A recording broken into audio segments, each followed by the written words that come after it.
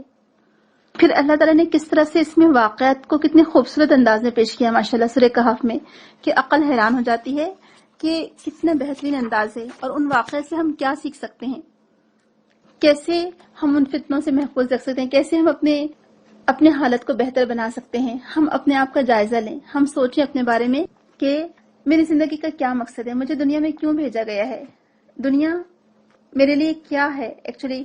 کیونکہ یہ دنیا نہ ہوتی تو پھر میں عمل کیسے کر سکتی تھی. لہٰذا اس لحاظ سے دیکھا جائے تو یہ دنیا میرے لیے ایک نعمت ہے، اور اس میں سب سے بڑی نعمت اللہ تعالیٰ کا بھیجا ہوا کلام ہے، قرآن ہے، جس سے میں اپنے اعمال کو سنوار سکتی ہوں. تو لہٰذا غور و فکر کی ضرورت ہے کہ یہ قرآن ہمیں کیا سکھاتا ہے، اس قرآن سے ہمیں کیا سیکھنے ملتا ہے، اسپیشلی سورہ کہف سے. پھر علماء کرام نے اس کو کچھ حصوں میں تقسیم کیا ہے. پہلا جو پیراگراف ہے آیت 1 سے 8 ہے، جس میں تمہید ہے یعنی شروعات کی گئی ہے. دوسرا اصحاب کہف کا واقعہ جو کہ 9 سے 31 آیت تک بنتا ہے. تیسرا 2 زمینداروں کا قصہ، باغ والوں کا قصہ ہے جو 32 سے 59 تک ہے. اور پھر قصہ موسیٰ و خضر علیہ السلام ہے، چوتھا پیراگراف جو کہ آیت نمبر 60 سے 82 تک بنتا ہے. اس کے بعد پانچواں پیراگراف قصہ ذوالقرنین کا ہے، 83 سے 102 تک، 102 تک ہے، جس میں اقتدار کی آزمائش ہے. اور چھٹا پیراگراف اختتامیہ ہے، اینڈنگ، جو کہ آیت نمبر 103 سے 110 تک ہوتا ہے. تو اس میں ہم دیکھیں گے سورہ کہف میں کہ پہلے ایمان کی آزمائش ہے، دوسرے واقعے میں دولت یا زمین کی آزمائش ہے، کمی بیشی کی، اس کے بعد علم کی کمی اور زیادتی کی آزمائش ہے، اور اس کے بعد اقتدار کی آزمائش. اس میں سورہ کہف میں آپ دیکھیں گے کہ زمین پر جو اشیاء ہیں اس میں زینت اس کو بتایا گیا ہے کہ یہ زینت اللہ تعالیٰ نے زمین پر پیدا کی ہے، یہ زمین پر رکھی ہے، تو یہ ایکچولی آزمائش اور امتحان کے لیے ہے. کیونکہ جب یہ صورت نازل ہو رہی تھی سورہ کہف، یہ ہجرت حبشہ سے پہلے نازل ہوئی، اور اس وقت مسلمان بہت ظلم و ستم کا شکار تھے، یہاں تک کہ ان کو اپنی زمین چھوڑنی پڑ رہی تھی اور وہ حبش جانے کا سوچ رہے تھے. تو حبش کے عیسائیوں میں اسلام کی دعوت و تبلیغ کے لیے مسلمانوں کی تربیت کی گئی، اور نوجوان صحابہ کو اصحاب کہف کی طرح، جیسے کہ اصحاب کہف تھے، انہوں نے توحید کے لیے اپنے آپ کو بچائے رکھا اور اپنے ایمان کو بچانے کے لیے وہ پہاڑوں اور غاروں میں چلے گئے. تو لہٰذا مسلمانوں کو بتایا گیا کہ تمہارے اوپر بھی اگر کچھ ایسی آزمائش آتی ہے اور تمہیں اپنے ایمان کو بچانا پڑے تو تم اپنی زمین چھوڑ دو اور اس زمین سے ادھر ہجرت کر جاؤ جہاں تم اپنا ایمان بچا سکتے ہو. پھر دجال کے فتنے سے بچنے کے لیے اس کی 10 آیت کو پڑھنے کے لیے کہا گیا ہے. تو دجال کا مطلب بھی ہم دیکھ لیتے ہیں. دجال دجل سے نکلا ہے اور اس کے معنی ہوتے ہیں فریب. دجال کا سب سے بڑا جو فریب ہے، جو دھوکہ ہے، انسانیت کو دنیا کی زینت میں مبتلا کرنا. یعنی شیطان کیا چاہتا ہے، یہ دجال کیا چاہتا ہے کہ وہ اللہ کے بندوں کو دنیا کی زینت میں، دنیا کی خوبصورتی میں انوالو کر دے اور آخرت اور قیامت کے خوف سے بے نیاز کر دے یا دور کر دے.